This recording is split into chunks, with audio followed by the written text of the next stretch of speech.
In a seismic declaration that has sent shockwaves through the corridors of global power, Senegal's newly elected president, Bassirou Diomaye Faye, has demanded the immediate closure of French military bases in his nation.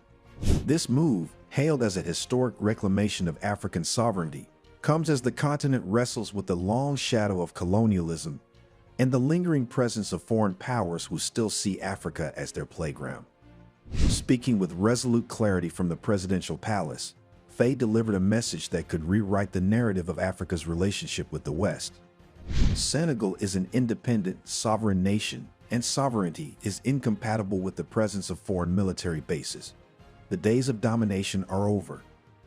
This provocative stance challenges not only France but also the broader global order, exposing the hypocrisy of Western nations that preach independence and democracy while maintaining military strongholds across Africa.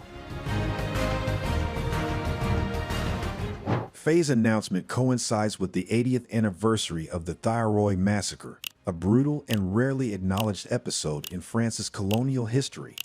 On December 1, 1944, French troops massacred Senegalese soldiers who had returned home after fighting for France in World War II. These soldiers, who dared to demand their rightful pay, were slaughtered in cold blood, a heinous act that still scars Senegal's national memory. While French President Emmanuel Macron recently admitted responsibility for this atrocity in a letter to Faye, his gesture was dismissed by many as performative. Macron's failure to attend the commemoration personally underscores the West's reluctance to truly confront its colonial sins. To recognize a massacre is one thing, to make amends is another, Faye asserted, signaling that Senegal might demand reparations. Recognition must lead to accountability.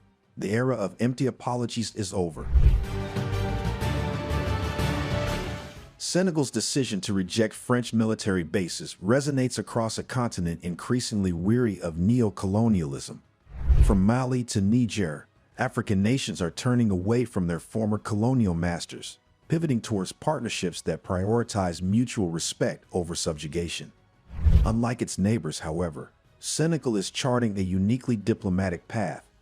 Faye made it clear that this is not a severance of ties with France, but a redefinition of the relationship. Today, China is Senegal's largest trading partner.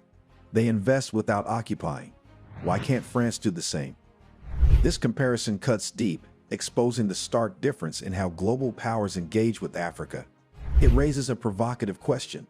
Why does France and the West at large need a military footprint to maintain partnerships?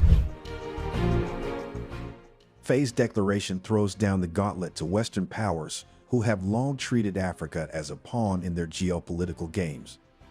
The presence of French troops, not only in Senegal but across the Sahel, symbolizes a refusal to let go of imperial ambitions. It raises an unsettling question. Is Africa truly free, or is it still shackled by a more subtle form of colonialism? This decision is a wake-up call to African nations still clinging to the vestiges of Western dependency.